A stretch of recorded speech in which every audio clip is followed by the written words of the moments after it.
जय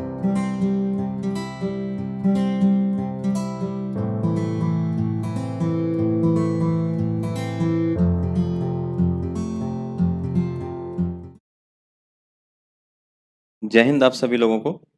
स्वागत है आप सभी का एक बार फिर से आपके अपने YouTube चैनल एग्जाम प्लस पे। तो करंट अफेयर्स की अपनी ये श्रृंखला चल रही है जो अपकमिंग एग्जामिनेशंस को ध्यान में रखते हुए बनाई जा रही है। और जैसा कि आप सभी लोग जानते हैं, जो बच्चे पहले से जुड़े होंगे, कि करंट अफेयर का एमसीक्यू की क्लास होती है और इस एमसीक्यू की क्लास में आप अपने करंट अफेयर्स के प्रिपरेशन को टेस्ट कर सकते हैं कि कितना सही अभी वो चल रहा है या उसमें और किस बात की जरूरत है। और साथ ही साथ हर एमसीक्यू के आंसर के बाद आपको एक्सप्लेनेशन भी बताया जाता है करंट अफेयर्स का, ताकि उससे रिलेटेड जो जरूरी इंफॉर्मेशन है वो भी आपके ध्यान में रह सके। तो आज के इस सेशन को शुरू करने से पहले आप सभी लोग वीडियो को लाइक कर दीजिए। अगर आपने चैनल को अभी सब्सक्राइब नहीं किया है तो चैनल को सब्सक्राइब कर लीजिए और शेयर भी कर दीजिए फटाफट से अपने ग्रुप्स में, अपने दोस्त मित्रों से। तो चलिए शुरू करते हैं आज का अपना इस क्वेश्चन। और आज का आपका पहला क्वेश्चन है, areas is an initiative associated with which union ministry? किस केंद्रीय मंत्रालय से जुड़ी एक पहल है? ये क्षेत्र नहीं होगा, हिंदी में भी यहां पे एरिया ही होगा। ठीक है, एरियाज। ये किस मंत्रालय से जुड़ी हुई एक पहल है, इसके बारे में आपको बताना है। ऑप्शन ए बिजली मंत्रालय, ऑप्शन बी नवीन और नवीकरणीय ऊर्जा मंत्रालय, ऑप्शन सी आवास और शहरी मामलों के मंत्रालय, या ऑप्शन डी कृषि और किसान कल्याण मंत्रालय। Option A ministry of power, option B ministry of new and renewable energy, option C ministry of housing and urban affairs, option D ministry of agriculture and farmers welfare. तो फटाफट से अपना correct answer जल्दी से आप सभी लोग लगाइए, कमेंट करिए जल्दी जल्दी से। और इसका करेक्ट आंसर है option B ministry of new and renewable energy.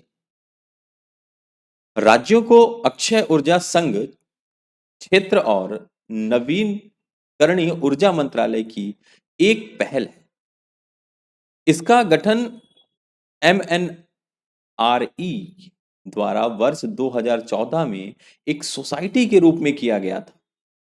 Akshay ऊर्जा के लिए राज्य नोडल एजेंसियां इस एसोसिएशन के माध्यम से एक दूसरे के अनुभवों से बातचीत करती हैं और सीखती हैं।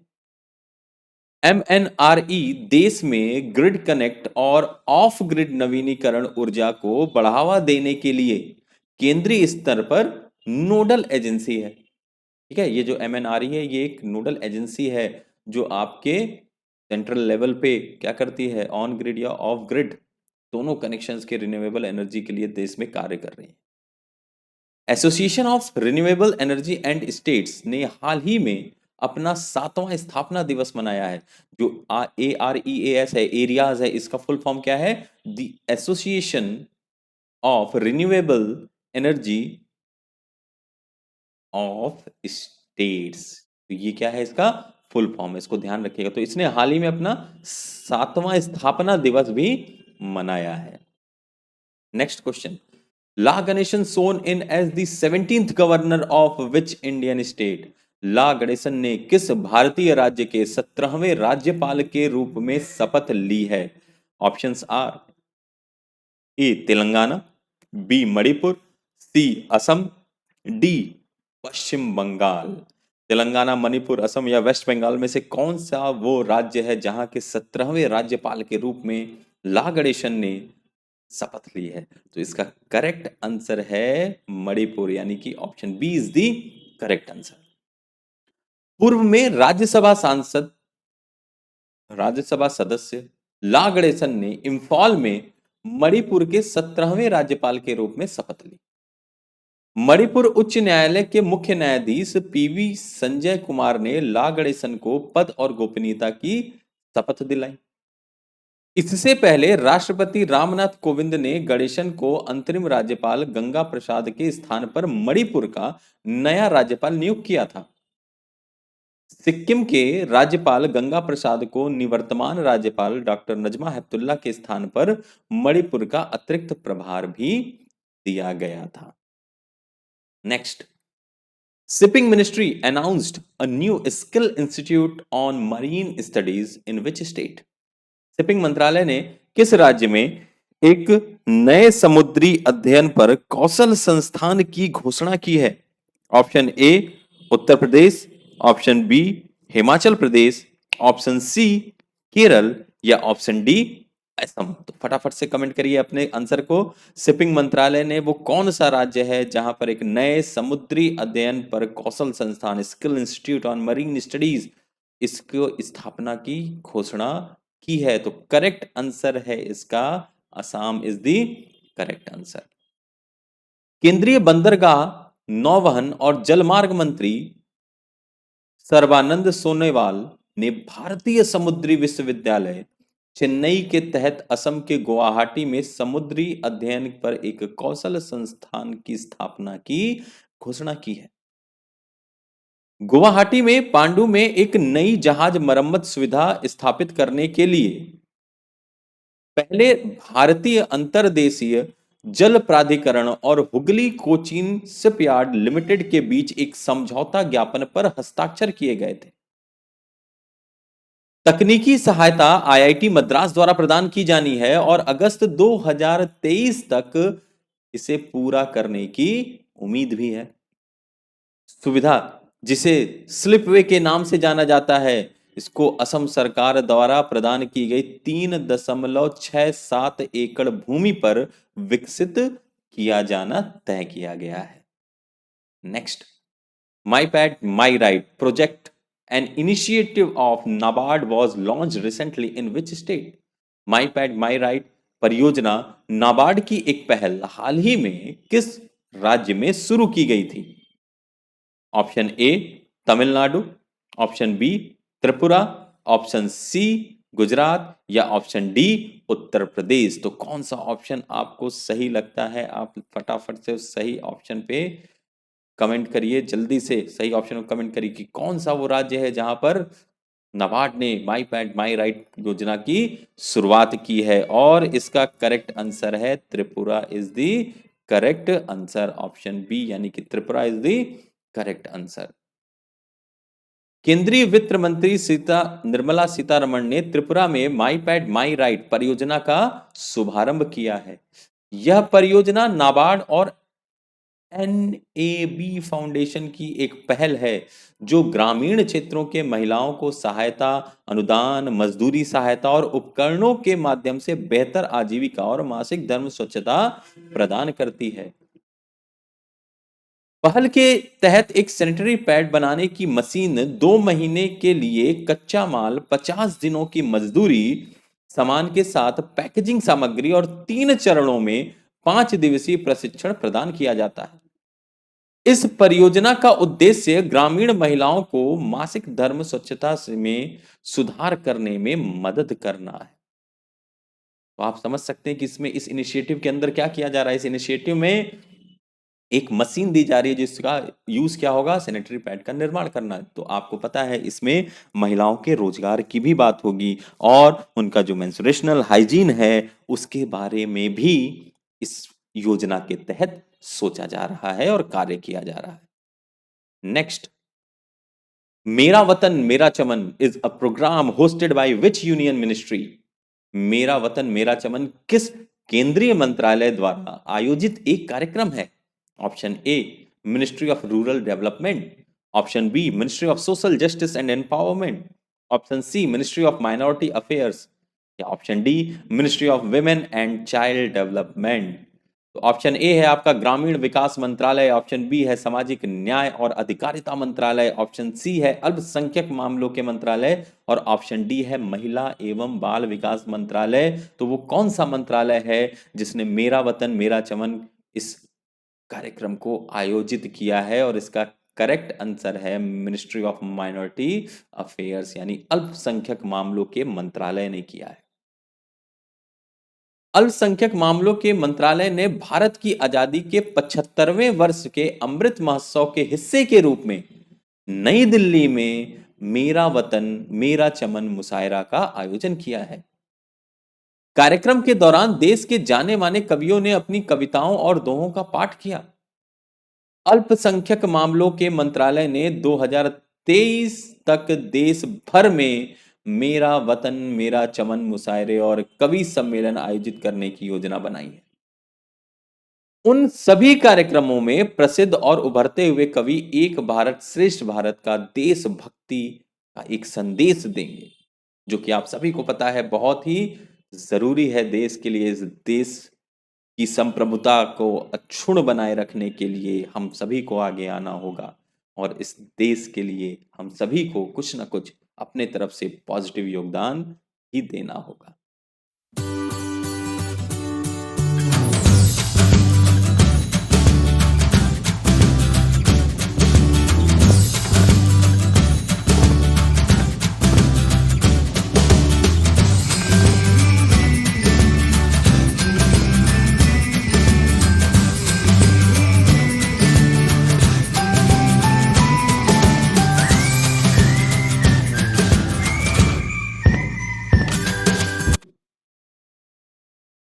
Next, Kunming Declaration, which was seen in the news recently, is associated with which country?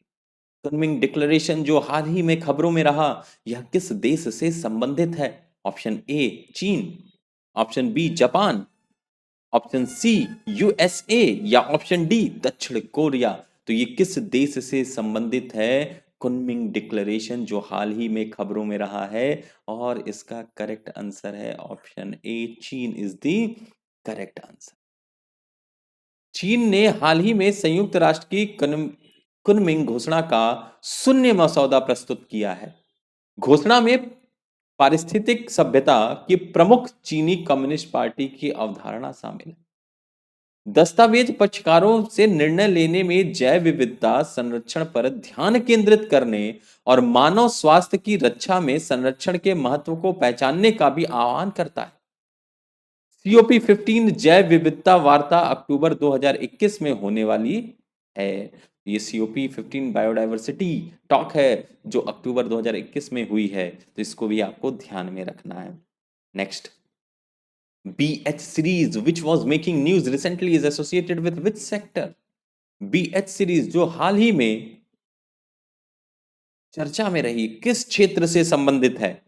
Option A textile, option B automobile, option C artificial intelligence या option D financial inclusion. Option A कपड़ा, option B automobile, option C artificial intelligence या option D वित्तीय समावेशन। इनमें से किस क्षेत्र से संबंधित है ये BH सीरीज जो हाल ही में खबरों में रही? और इसका करेक्ट आंसर क्या है? करेक्ट आंसर है automobile is the correct answer. सड़क परिवहन और राज्य मार्ग मंत्रालय ने भारत श्रृंखला BH सीरीज नामक नए वाहनों के लिए एक नया पंजीकरण चिन्ह पेश किया है। जब वाहन का मालिक एक राज्य से दूसरे राज्य में जाता है तो इस पंजीकरण चिन्ह वाले वाहनों को नए पंजीकरण चिन्ह के असाइनमेंट की आवश्यकता नहीं होगी। इस नए पंजीकरण की घोषणा वाहनों के निर्बाध हस्तांतरण की सुविधा के लिए और उन वाहन मालिकों को पूरा करने के लिए की गई है जो अक्सर भारत में अपने ठिकानों को स्थानांतरित करते रहते हैं। यानी आपको पता है कि इसके पहले क्या होता था, अगर किसी भी एक राज्य से दूसरे राज्य में गाड़ी क्रय करके खरीद के ले जाया जाता था तो वहां पे एक नया पंजीकरण कराना होता था और उसमें नया मतलब एक लगा के पूरा साइन कराना पड़ता था। लेकिन अब इसके ये फायदा हो गया है कि अब जो वाहन मालिक जो अलग अलग जगहों पे हस्तांतरित होते रहते हैं, जिनका स्थानांतरण होता रहता है, अलग अलग जगहों पे ठिकाने अपने बनाते हैं मतलब रहते हैं, तो उन लोगों के लिए अब यही एक नंबर सीरीज प्लेट है जो हर जगह पूरे भारत में चलेगी और इसका नाम भी है BH सीरीज यानी भारत श्रृंखला। Next, which country has ruled that the overtime practice of 996 is illegal? किस देश ने फैसला सुनाया है कि ओवरटाइम प्रावधान कि 996 की ओवरटाइम प्रथा अवैध है?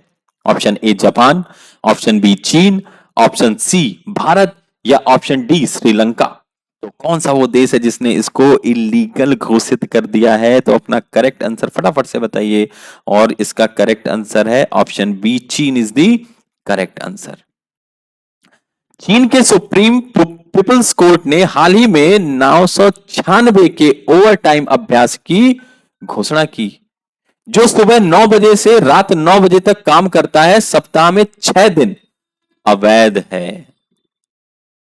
कई चीनी प्रौद्योगिकी फर्मों के बीच नीति को एक सामान्य अभ्यास माना जाता है। मतलब कि सुबह 9 बजे से लेकर रात के 9 बजे तक 12 घंटे की जॉब भी कर रहे हो, सप्ताह में 6 दिन करे, तो ये इलीगल मान लिया गया है चाइना के सुप्रीम पीपल्स कोर्ट के द्वारा। चीन की शीर्ष अदालत और मानव संसाधन और सामाजिक सुरक्षा मंत्रालय ने ओवर टाइम काम के रूप में गठित दिशा निर्देशों और उदाहरणों को प्रकाशित किया। चीन ने हाल ही में उपभोक्ता अधिकारों के लिए एकाधिकारवादी व्यवहार को लक्षित करते हुए प्रौद्योगिकी दिग्गजों पर नियामक कार्रवाई की घोषणा की। Next, BRICS nations have recently opposed the carbon border tax proposed by which association? BRICS राष्ट्रों ने हाल ही में किस संघ द्वारा प्रस्तावित कार्बन सीमा कर का विरोध किया है? Option A EU, option B NATO, option C OPEC या ऑप्शन डी G20। तो कौन सा किस संघ के द्वारा प्रस्तावित था ये, जिसका ब्रिक्स राष्ट्रों ने क्या किया? विरोध कर दिया है कार्बन बॉर्डर टैक्स पे। तो फटाफट से अपने आंसर को कमेंट करिए। और इसका करेक्ट आंसर है यूरोपीय यूनियन EU के द्वारा किया गया था। यूरोपीय संघ द्वारा प्रस्तावित कार्बन सीमा कर का विरोध करने में ब्रिक राष्ट्र अर्थात ब्राजील, रूस, चीन और दक्षिण अफ्रीका भारत में शामिल हो गए हैं।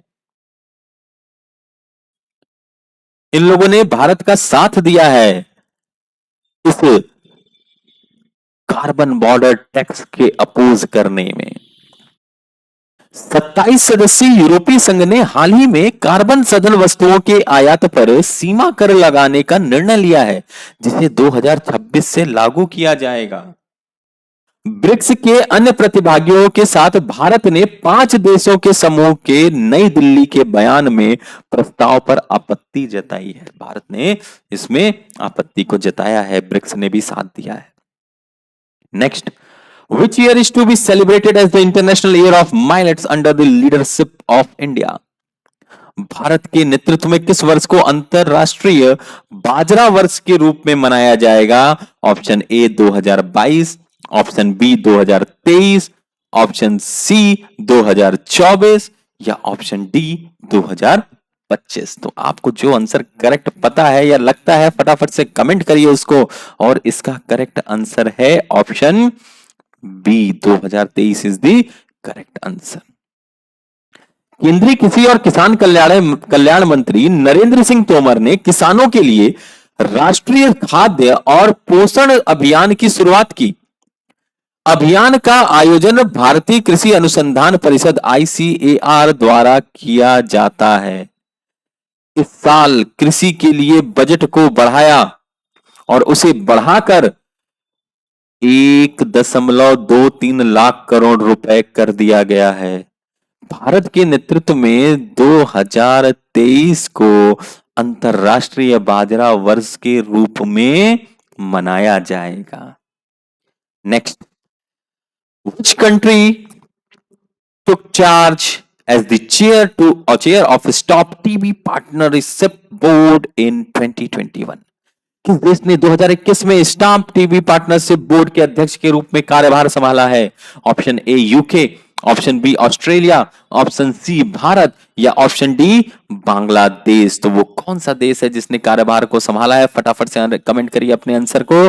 और इसका सही आंसर है option C, Bharat is the correct answer.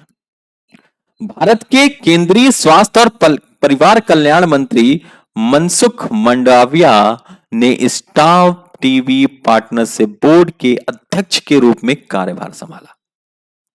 Stop TB board के निवर्तमान अध्यक्ष पूर्व केंद्रीय स्वास्थ्य और परिवार कल्याण मंत्री डॉक्टर हर्षवर्धन है। टीबी से लड़ने के लिए स्टॉप टीबी पार्टनरशिप बोर्ड को दुनिया में एक अद्वितीय अंतरराष्ट्रीय निकाय के रूप में मान्यता प्राप्त है। भारत 2025 तक देश में क्षय रोग को समाप्त करने के लिए कमिटेड है, पूरे तरीके से प्रतिबद्ध है। ट्यूबरक्लोसिस के खिलाफ काम करता है ये, और इसको यूनिक इंटरनेशनल बॉडी की रिकॉग्निशन भी मिल चुकी है। Next, who is the author editor of the book titled Accelerating India 7 Years of Modi Government? Accelerating India 7 years of Modi Government नामक पुस्तक के लेखक या संपादक कौन है? Option A KJ. Alphons, option B Kummanam Rajasekharan, option C AP. Abdullakutty, या option D AN. Radhakrishnan. तो इनमें से कौन है? फटाफट से करेक्ट आंसर आप सभी लोग कमेंट करिए यहां पे, और इसका करेक्ट आंसर है KJ. Alphons is the correct answer. पूर्व केंद्रीय मंत्री के.जे. अल्फोंस ने accelerating India 7 years of Modi government नामक पुस्तक का विमोचन किया है। उन्होंने हाल ही में प्रधानमंत्री नरेंद्र मोदी को अपनी किताब भेंट की है। 28 प्रतिष्ठित लेखकों ने भारतीय शासन के 25 क्षेत्रों पर पुस्तक में 25 निबंधों का योगदान दिया है। यह सरकार की उपलब्धियों का एक दस्तावेज है जिसमें किए गए सुधारों और सुरक्षा की गई नीतियों की संख्या का रिकॉर्ड है। Next, women entrepreneurship platform is the initiative of which institution? महिला उद्यमिता मंच किस संस्थान की पहल है? नीति आयोग, संयुक्त राष्ट्र महिला एवं बाल विकास मंत्रालय, या नेस्कॉम? इनमें से किस संस्थान की यह पहल है? महिला उद्यमिता मंच, WEP। फटाफट से अपने आंसर को कमेंट करिए, और इसका करेक्ट आंसर है NITI Aayog is the correct answer. NITI Aayog और यूएस स्थित टेक दिग्गज सिस्को ने महिला उद्यमिता प्लेटफॉर्म वेब के अगले चरण का शुभारंभ किया। अगले चरण का शीर्षक वेब NXT, नेक्स्ट को NXT रखा गया है, और यह सिस्को की तकनीक और अनुभव का लाभ उठाएगा ताकि देश भर में अधिक महिलाओं के स्वामित्व वाले व्यवसायों को सक्षम बनाया जा सके। मंच को औपचारिक रूप से 8 मार्च 2018 को नीति आयोग के द्वारा लॉन्च किया गया था। वेब के विभिन्न उद्योगों और क्षेत्रों के 30 से अधिक भागीदार हैं। Next, shared destiny 2021 defence exercise is scheduled to be held in which country? साझा नियति 2021 रक्षा अभ्यास किस देश में आयोजित होने वाला है? Option A China, option B Thailand, option C Pakistan, option D Mongolia. और इसका करेक्ट आंसर फटाफट से सभी लोग आंसर करिए कि साझा नियति 2021 शेयर्ड डेस्टिनी 2021 एक डिफेंस एक्सरसाइज है, तो आयोजित किस देश में होने वाला है? और इसका करेक्ट आंसर है चाइना, यानी कि चीन इज दी करेक्ट आंसर। कहा जाता है कि चीन, पाकिस्तान, मंगोलिया और थाईलैंड की सेनाएं साझा भाग्य, यानी साझा भाग्य क्या, उसको शेयर्ड डेस्टिनी ही कहा जाएगा। शेयर्ड डेस्टिनी 2021 रक्षा अभ्यास नामक एक बहुराष्ट्रीय शांति अभ्यास में भाग लेती हैं। अभ्यास अगले महीने चीन के मध्य हेनान प्रांत में पीपल्स लिबरेशन आर्मी द्वारा आयोजित किया जाएगा। 4 देश पहले बहुराष्ट्रीय शांति रक्षा अभ्यास शेयर्ड डेस्टिनी 2021 में भाग लेंगे। चीन में 6 से 15 सितंबर तक रक्षा अभ्यास होना है। Next, payments infrastructure development fund scheme is the initiative of which institution? Payment infrastructure development fund योजना किस संस्थान की पहल है? Option A NPCI, option B RBI, option C NASSCOM, या ऑप्शन डी DSCI। तो पेमेंट इंफ्रास्ट्रक्चर डेवलपमेंट फंड ये किस संस्थान की पहल है? फटाफट से करेक्ट आंसर आप सभी लोग कमेंट करिए और इसका करेक्ट आंसर है RBI is the correct answer. Payments infrastructure development fund योजना भारतीय रिजर्व बैंक की ही पहल है और इसे 345 करोड़ रुपए के कोष के साथ लॉन्च किया गया था, जिसका उद्देश्य टीयर 3 में से टीयर 6 केंद्रों में डिजिटल भुगतान के लिए हर साल 30 लाख नए टच पॉइंट बनाना था। रिजर्व बैंक ने हाल ही में टीयर 1 और टीयर 2 केंद्रों में पीएम स्वनिधि कार्यक्रम के तहत कवर किए गए स्ट्रीट वेंडरों के लिए पॉइंट ऑफ सेल पीओएस बुनियादी ढांचे की तैनाती को प्रोत्साहित करने के लिए योजना का विस्तार किया है। पीएम स्ट्रीट वेंडर को आत्मनिर्भर निधि योजना का उद्देश्य कोरोना वायरस महामारी से प्रभावित स्ट्रीट वेंडरों को उनकी आजीविका गतिविधियों को फिर से शुरू करने में मदद करना है। स्ट्रीट वेंडर आप जानते हैं जो पटरी के ठेला व्यवसायी होते हैं, उन व्यवसायियों के लिए ये पीएम स्ट्रीट वेंडर ये आत्मनिर्भर एक निधि है, स्वनिधि योजना, पीएम स्वनिधि योजना। इसका उद्देश्य है कि जो कोविड-19 कोरोना वायरस की वजह से, इस महामारी की वजह से जो भी पटरी व्यवसायी हैं, स्ट्रीट वेंडर्स हैं, उनकी आजीविका फिर से शुरू की जा सके, उसके लिए इसको स्टार्ट किया गया है।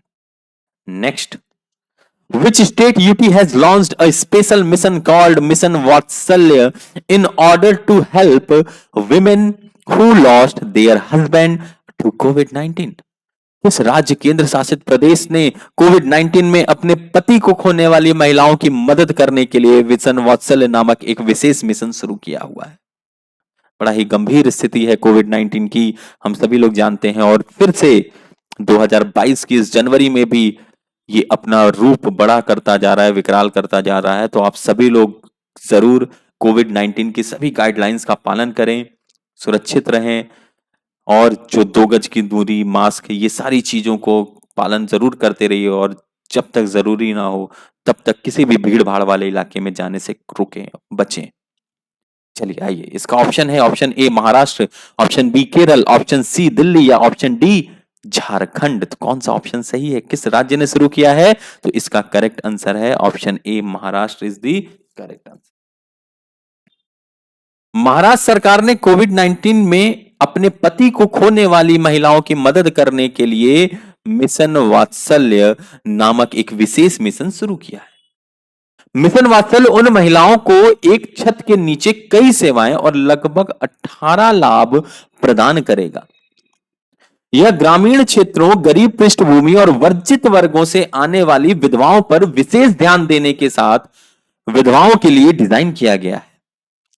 इस मिशन के तहत संजय गांधी निराधार योजना और घरकुल योजना जैसी योजनाओं को उससे महिलाओं को फायदा होगा और यह मिशन महिला एवं बाल विकास विभाग द्वारा क्रियान्वित किया जाएगा। महिला एवं बाल विकास विभाग के अधिकारी, बाल विकास परियोजना अधिकारी, आंगनबाड़ी कार्यकर्ता एवं स्थानीय इकाई के अधिकारी इन महिलाओं को सेवाएं देने के लिए उनके घर जा रहे हैं। तो घर घर तक जाके इस मुहिम को चलाया जा रहा है महाराष्ट्र में। Fourth last question, which organisation has launched a mobile app called Ananda? State Bank of India, employees provident fund organisation, India Post, Life Insurance Corporation of India. किस संगठन ने आनंद नामक एक मोबाइल ऐप लॉन्च किया है? भारतीय स्टेट बैंक, कर्मचारी भविष्य निधि संगठन, इंडिया पोस्ट या इंडियन पोस्ट, भारतीय जीवन बीमा निगम। तो कौन सा वह संगठन है जिसने आनंद नामक मोबाइल ऐप लॉन्च किया है? और इसका करेक्ट आंसर है ऑप्शन डी एलआईसी ने। एलआईसी ने संभावित ग्राहकों को जोड़ने के लिए अपने एजेंटों और बिचौलियों के लिए आनंद मोबाइल ऐप नामक एक मोबाइल ऐप लॉन्च किया। आनंद का मतलब आत्मनिर्भर agents new business digital application है, ठीक है। ANANDA का मतलब क्या है? आत्मनिर्भर agents new business digital application. Ananda नई व्यावसायिक प्रक्रियाओं के लिए कागज रहित समाधान है और यह डिजिटल एप्लीकेशन एजेंटों या मध्यस्थ की मदद से पेपरलेस मॉड्यूल द्वारा बीमा पॉलिसी प्राप्त करने के लिए ऑनबोर्डिंग प्रक्रिया में मदद करेगा। ऐप में डिजिटल ऐप की सभी विशिष्ट विशेषताएं शामिल हैं और आनंद मॉड्यूल के उच्च स्तरीय उपयोग के परिणाम स्वरूप ऐप विकसित किया जा सकता है। इसे आधार आधारित ई प्रमाणीकरण का उपयोग करके पेपरलेस केवाईसी प्रक्रिया पर बनाया गया था। यह नवीनतम तकनीक के मध्य में संभावित ग्राहकों तक पहुंचने के लिए फील्ड फोर्स तक आसान पहुंच प्रदान करता है। Next, which ministry has launched the Sujalam campaign? Sujalam अभियान किस मंत्रालय ने शुरू किया है? Option A ministry of health and family welfare, स्वास्थ्य और परिवार कल्याण मंत्रालय। Option B ministry of Jal Shakti मंत्रालय। Option C ministry of housing and urban affairs, आवास और शहरी मामलों के मंत्रालय। Option D ministry of rural development, ग्रामीण विकास मंत्रालय। तो कौन सा ऑप्शन सही है? किसने सुजलम अभियान की किस मंत्रालय ने शुरुआत की है? तो फटाफट से अपने करेक्ट आंसर को आप सभी लोग जल्दी जल्दी से कमेंट कर दीजिए। जल्दी जल्दी, फास्ट एवरीवन, कमेंट करिए जल्दी जल्दी से। तो इसका सही आंसर क्या है? मिनिस्ट्री ऑफ जल शक्ति मंत्रालय ने किया है। जल शक्ति मंत्रालय ने 25 अगस्त 1921 को सुजलाम अभियान की शुरुआत की है। सुजलाम अभियान आजादी का अमृत महोत्सव समारोह में एक भाग के रूप में शुरू किया गया 100 दिनों का अभियान है। यह अभियान भारत के सभी गांवों में अपशिष्ट जल प्रबंध के माध्यम से अधिक खुले में शौच मुक्त प्लस गांवों का निर्माण करना चाहता है।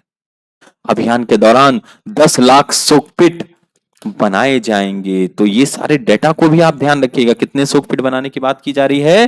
तो यहां पे 10 लाख सोकपिटों को बनाया जाएगा सुजलाम योजना के तहत। नेक्स्ट, एक पॉइंट और है इसमें। अभियान के तहत गांवों के लिए खुले में शौच मुक्त प्लस स्थिति को त्वरित तरीके से प्राप्त करने की दिशा में भी प्रयास किए जाएंगे। सेकंड लास्ट क्वेश्चन आज का। Which state UT has adopted Indian wrestling and is expected to pump in an investment of rupees 170 crores? किस राज्य या केंद्र शासित प्रदेश ने भारतीय कुश्ती को अपनाया है और 170 करोड़ रुपए के निवेश की उम्मीद है? Option A Haryana, option B Himachal Pradesh, option C Uttar Pradesh या ऑप्शन डी राजस्थान। तो किस राज्य या केंद्र शासित प्रदेश ने अपनाया है? फटाफट से अपने आंसर को कमेंट करिए और इसका करेक्ट आंसर है ऑप्शन सी उत्तर प्रदेश। भारतीय कुश्ती को बड़े पैमाने पर बढ़ावा देने के लिए उत्तर प्रदेश सरकार ने इस खेल को अपनाया है और 2032 ओलंपिक तक पहलवानों को बुनियादी ढांचे और समर्थन में 170 करोड़ रुपए के निवेश की उम्मीद है। भारतीय कुश्ती महासंघ के अध्यक्ष ब्रजभूषण शरण सिंह ने कहा कि उन्होंने हॉकी के खेल के लिए ओडिशा सरकार के समर्थन से प्रेरणा ली और उन्होंने अपने खेल के इसी तरह की सहायता के लिए यूपी सरकार से संपर्क किया। WFI अध्यक्ष ने कहा कि यूपी सरकार के साथ यह सौदा उन्हें भारत के कैडेट स्तर के पहलवानों के लिए भी विदेशों में एक्सपोजर ट्रिप की योजना बनाने की अनुमति देगा। Last question, under EASE 3.0 which bank has won the award for the best improvement from the baseline performance? EASE 3.0 के तहत किस बैंक ने बेसलाइन प्रदर्शन में सर्वश्रेष्ठ सुधार के लिए पुरस्कार जीता है? Option A Canara bank, option B Punjab national bank, option C Indian bank या option D union bank of India. तो फटाफट से अपने करेक्ट आंसर को सभी लोग कमेंट कर दीजिए और इसका करेक्ट आंसर है ऑप्शन सी यानी कि इंडियन बैंक। केंद्रीय वित्त और कॉरपोरेट मंत्रालयों की मंत्री निर्मला सीतारमण ने आज 2021-22 के लिए सार्वजनिक क्षेत्रों के बैंक सुधार एजेंडा ईज 4.0 के चौथा संस्करण का अनावरण किया। तकनीक सक्षम, सरलीकृत और सहयोगी बैंकिंग। उन्होंने 2020-21 के लिए पीएसबी रिफॉर्म्स एजेंडा ईज 3.0 की वार्षिक रिपोर्ट का अनावरण किया और ईज 3.0 बैंकिंग रिफॉर्म्स इंडेक्स पर सर्वश्रेष्ठ प्रदर्शन करने वाले बैंकों को सम्मानित करने के लिए पुरस्कार समारोह में भाग लिया।